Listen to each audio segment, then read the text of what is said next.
Hi, my name is Jeremy Fisher. I'm a software engineer who started working on games on the side about a year ago. And today I'm going to show you the raw numbers of everything I've made so far, including money, wish lists, plays, views, so that I can give you a better take on the realistic sort of things to expect if you're a solo dev working on games. The reason why I'm making this video is for myself to reflect on years to come, on how far I've come, but also to pay it forward because I wish a year ago I had some benchmarks of what to expect, how many players that are going to actually play their games. As a solo developer, you have zero traction when you start out, and how much money you're going to make or how much money you're going to lose, right? So I hope I'm paying it forward by making this video. So a little background on the games I've made and my journey so far. About a year ago, I started working on my first game called House Sitter. It took about 3 months to make, and I released it for a very low price of $4. Its traction wasn't a lot. As you can see, I barely got 9 reviews, and of those reviews, a lot of them were actually negative. But those negative reviews are good because you get to learn about what you did wrong. But after I made that game, I decided to switch over to the free-to-play route. I made a game series called the Lancaster Leak. I've made 2 of these games so far. I'm releasing the next third game in about a couple weeks from now. And I am finally, as of today, I also just released the store page for a visual novel that is a deceptive horror game, kind of like Doki Doki Cookie Companions, that I'm also working on. Looking at this first game, it was definitely the learning game. If you're going to make a game, don't make the game you really want to make first, because you're going to learn in your first game a lot of mistakes. And I can tell you I made a lot of mistakes in this game. I mean, just look at this picture. I mean, the screenshot has black edges on the side, and the GIFs are subpar, I guess. So looking at the numbers of this first game, I got 168. Of those, 23 return, which is actually not too bad, only about 10%. That's about average.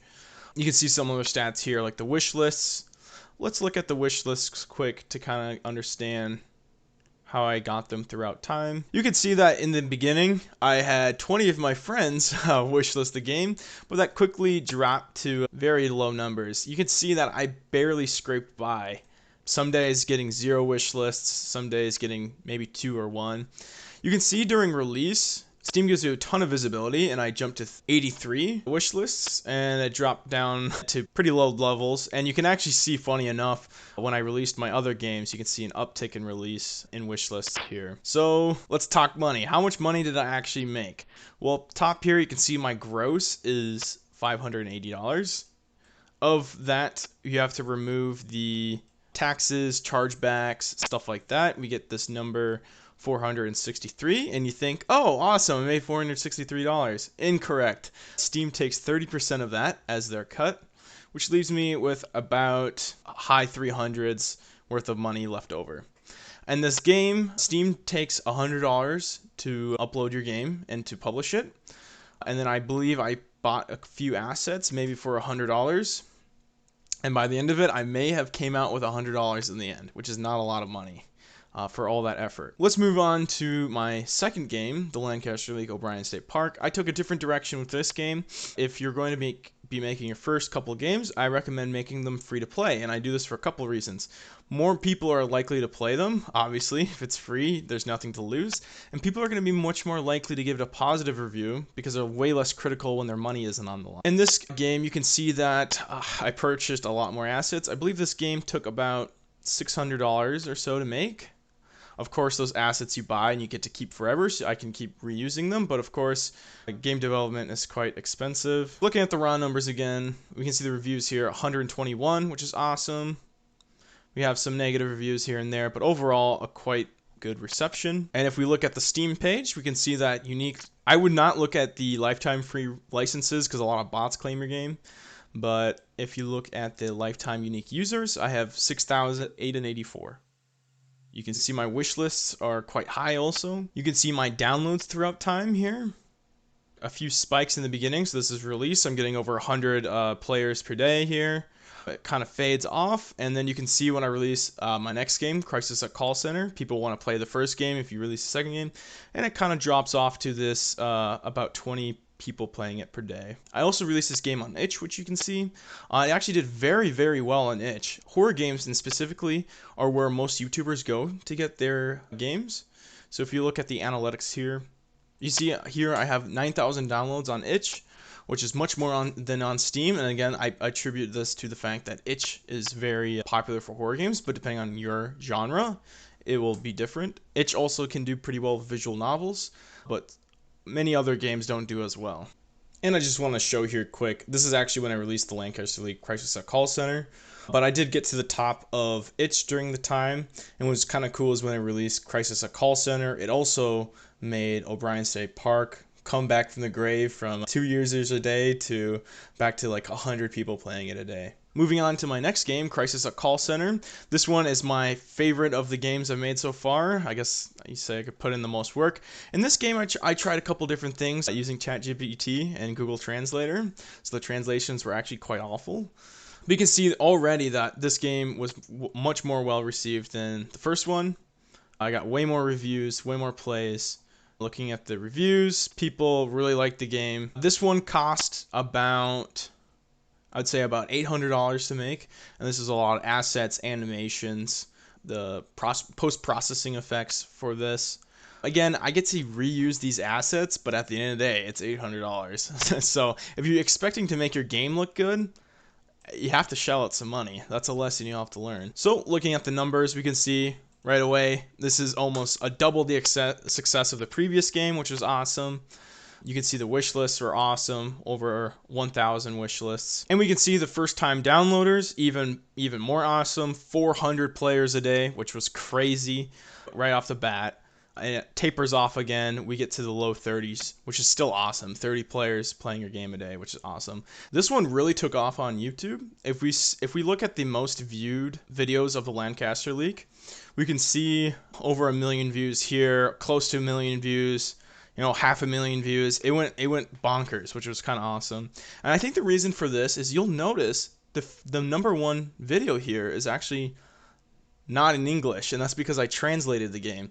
And you can see again here, I believe this is Korean. I don't speak Korean at all, but I simply translated the game, and I have Korean YouTubers who played it, which is really cool. Looking at itch again, same sort of thing. This game went viral because of itch. We can see again, we got huge amount of downloads in the beginning. Crisis at Call Center, 4,000 downloads. What was really nice about Crisis at Call Center is I started to really convert people from itch and going to Steam. And that's helpful for the future because when I make paid games, people are usually not going to spend money on itch, they're going to spend money on Steam.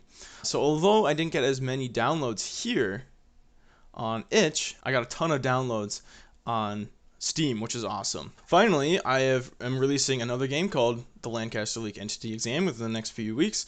This one is a much more simplistic game. It only took me about a month to develop, and I'd say the cost to make this game was probably $100 or so. And that was just because I needed a break to work on a few different projects, which I'm about to show also.